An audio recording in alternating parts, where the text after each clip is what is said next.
തളിപ്പറമ്പിൽ MV. ഗോവിന്ദന്റെ ഭാര്യ P K. ശ്യാമളയുടെ സ്ഥാനാർത്ഥിത്വത്തെ ന്യായീകരിക്കുകയാണ് CPM ജില്ലാ നേതൃത്വം.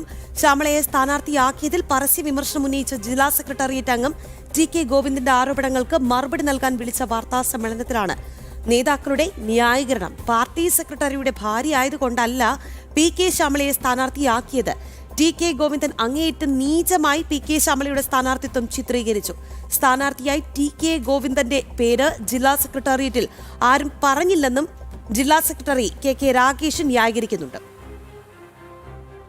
യഥാർത്ഥത്തിൽ ഗോവിന്ദമാഷ പ്രശ്നം എന്താ? ജില്ലാ സെക്രട്ടേറിയറ്റ് യോഗത്തിൽ ടി.കെ. ഗോവിന്ദമാഷയുടെ പേര് ആരും പറഞ്ഞിട്ടില്ല, ഒരാളും ആ പേര് പറഞ്ഞിട്ടില്ല. തളിപ്പറമ്പ് തന്നെ മത്സരിപ്പിക്കണം എന്നാണ് ടി.കെ. ഗോവിന്ദമാഷയുടെ നിലപാട്. പക്ഷെ പാർട്ടി അത് കണ്ടിട്ടില്ല. അപ്പൊ അങ്ങേയറ്റം പാർലമെന്ററി അവസരവാദം, പാർലമെന്ററി അതുമായി കൊണ്ട് നടക്കലായിരുന്നു ടി.കെ. ഗോവിന്ദമാഷ് എന്നുള്ളത് വളരെ വ്യക്തമാണ്. അദ്ദേഹം ഉൾപ്പെടെ ഇരിക്കുന്ന പാർട്ടിയുടെ ജില്ലാ സെക്രട്ടേറിയറ്റ് യോഗം ചർച്ച ചെയ്തതെന്താ? 2 ടേം തുടർച്ചയായി മത്സരിക്കുന്ന സഖാക്കൾ മാറി നിൽക്കണം, പാർട്ടിയുടെ പൊതു നിലപാടാണ്. അങ്ങനെ മാറിയിരിക്കുന്ന സമയത്ത് ഏതെങ്കിലും ഒരു മണ്ഡലം പിടിച്ചെടുക്കേണ്ടതാണ്. ഏതെങ്കിലും ഒരു സ്ഥാനാർത്ഥി മത്സരിച്ചാൽ മാത്രമേ അവിടെ ജയിക്കുകയുള്ളൂ എന്ന നിലയുണ്ടെങ്കിൽ, പിടിച്ചെടുക്കേണ്ടതാണെങ്കിൽ അവിടെ എക്സംഷൻ കൊടുക്കാം.